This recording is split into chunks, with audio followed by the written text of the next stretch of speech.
ନମସ୍କାର, ଜୟ ଜଗନ୍ନାଥ ସାଙ୍ଗମାନେ। ଚାଲନ୍ତୁ ଆଜି କିଛି ମୋ ଛାତ ବଗିଚାରୁ ପରିବା ହାରଭେଷ୍ଟିଂ କରିବି। ଦେଖନ୍ତୁ କାକୁଡ଼ି କେତେ ଲାଗିଛି।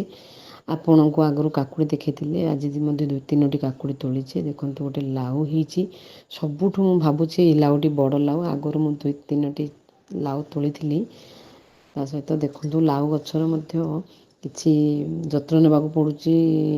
କାହିଁକିନା ମାଟି ଖୋସିବାକୁ ପଡ଼ୁଛି, ତା ମୂଳରେ କିଛି ଖତ, ଗୋବର ଖତ ବେଳେବେଳେ ଦେବାକୁ ପଡ଼ୁଛି। ଆଉ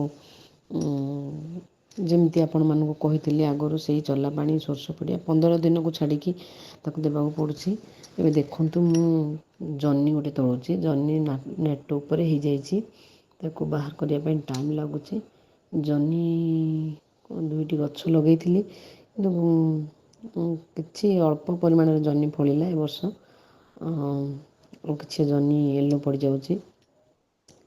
ବୋଧେ ଅଧିକ ବର୍ଷା ହେବା ଯୋଗୁଁ ଏମିତି ହେଉଛି। ତାହେଲେ ଏବେ ଦେଖନ୍ତୁ କିଛି ଲଙ୍କା ଗଛରେ ପାଚି ଯାଇଛି, ତ ମୁଁ ଲଙ୍କାକୁ ତୋଳି ନେଉଛି। ତା ସହିତ ଲଙ୍କା କଞ୍ଚା ଲଙ୍କା ମଧ୍ୟ ଦେହ ପାଇଁ ଭଲ। ଆପଣମାନେ ଜାଣିଛନ୍ତି ରୋଗ ପ୍ରତିରୋଧକ ଶକ୍ତି ବଢ଼ାଏ। ତେଣୁ କଞ୍ଚା ଲଙ୍କା ଅଧିକ ନେଇକି ମୁଁ ତାକୁ ବାଟିକିରି ତାକୁ ଫ୍ରିଜରେ ରଖିଦେଉଛି, ଆଉ ତାକୁ ତରକାରୀରେ ବ୍ୟବହାର କରୁଛି। ଲଙ୍କା ଗଛର ତ କେମିତି ଯତ୍ନ ନେବେ ମୁଁ ଆପଣମାନଙ୍କୁ ଆଗରୁ କହିଥିଲି। ତ ଏମିତି ଯଦି ଯତ୍ନ ନେବେ, ତାହେଲେ ମୁଁ ଆଗରୁ ବି ଗଛ ଲଗେଇଥିଲି ଲଙ୍କା ଗଛ, କିନ୍ତୁ ସେଥିରେ ଏମିତି କିଛି ମାନେ କମ୍ ପରିମାଣରେ ଲଙ୍କା ଧରିଥିଲା। ଏଥର ଟିକେ ତା'ର ଦାୟିତ୍ୱ ନେବା ଯୋଗୁଁ ଭଲ ଲଙ୍କା ଧରିଛି। ଆଉ ହେଇଯାଉଛି ପ୍ରାୟ।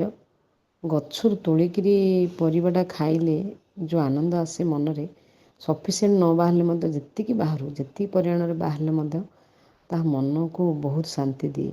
ଏତେ ଖୁସି ଲାଗେ, ସତେ ଯେମିତି ଲକ୍ଷେ ଟଙ୍କା ମିଳିଲେ ବି ଏତିକି ଖୁସି ଲାଗିବନି।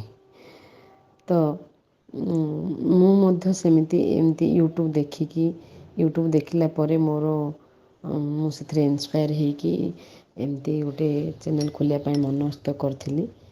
ଆଉ ଆମର ଯେହେତୁ ଏଠି ମାଙ୍କଡ଼ଙ୍କର ପ୍ରାଦୁର୍ଭାବ ବେଶୀ, ମାଙ୍କଡ଼ମାନେ ଅତ୍ୟଧିକ ଆସିକି ବହୁତ ହଇରାଣ କରୁଛନ୍ତି। ଗଛ ଲଗେଇଲେ ବି ସେମାନେ ରଖିଲେନି କିଛି। ତ ମୁଁ ବାଧ୍ୟ ହୋଇକି ଏ ନେଟ୍ ତିଆରି କଲି। ସେଥିରେ ଖର୍ଚ୍ଚ ବି ହେଇଯାଇଛି ମୋର ନେଟ୍ରେ। ତଥାପି ମନ ଦୁଃଖ ନାହିଁ, କାହିଁକିନା ଏଥିରେ ଯେଉଁ ବଗିଚା କରିକି ବା ଯାହା କିଛି ମୁଁ ଲଗାଉଛି, ସେଥିରୁ ଗୋଟେ ଫଳିଲେ ବି ମୋତେ ମନକୁ ବହୁତ ଆନନ୍ଦ ଦେଉଛି। ଏ ଦେଖନ୍ତୁ, ମୁଁ ଆପଣମାନଙ୍କୁ ଦେଖାଇଥିଲି ଆଗରୁ, ଏ ଯେଉଁ ମୋଟା ଲଙ୍କା, ସେଥିରୁ ମଧ୍ୟ ମୁଁ କିଛି ତୋଳି ନେଇଛି। ଆଉ ଆହୁରି କୁନ୍ଦୁରି କିଛି ମଧ୍ୟ ଅଛି ଗଛରେ, ଆପଣମାନଙ୍କୁ ଦେଖିବେ। ଆଜି କିନ୍ତୁ ଦେଖନ୍ତୁ ମୁଁ ଏତିକି ତୋଳିଛି।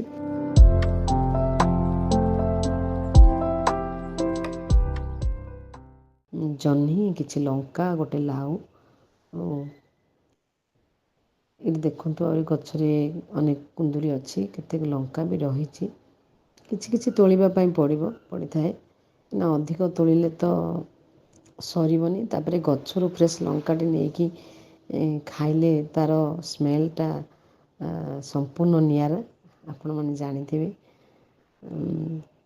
ତ ସବୁବେଳେ କେତେ ସମୟ ଥିଲେ, କେତେ କାମ ଥିଲେ ମଧ୍ୟ ଏମିତି ଆସିକି ବଗିଚାରେ ଟିକେ ଦୁଇ ଓଳା ବୁଲିକି ଗଲେ ମନକୁ ଭଲ ଲାଗେ। ତେଣୁ ଆପଣମାନେ ମଧ୍ୟ ଗଛ ଲଗାନ୍ତୁ, ଗଛର ଯତ୍ନ ନିଅନ୍ତୁ, ସେଥିରେ ସମୟ ଦିଅନ୍ତୁ, ଆଉ ମନ ଆନନ୍ଦରେ ରୁହନ୍ତୁ। ଦେଖନ୍ତୁ କାକୁଡ଼ି ଗଛରେ ମଧ୍ୟ ଆହୁରି କିଛି କାକୁଡ଼ି ରହିଯାଇଛି, ବଙ୍କା ବଙ୍କା ହେଇଯାଇଛି।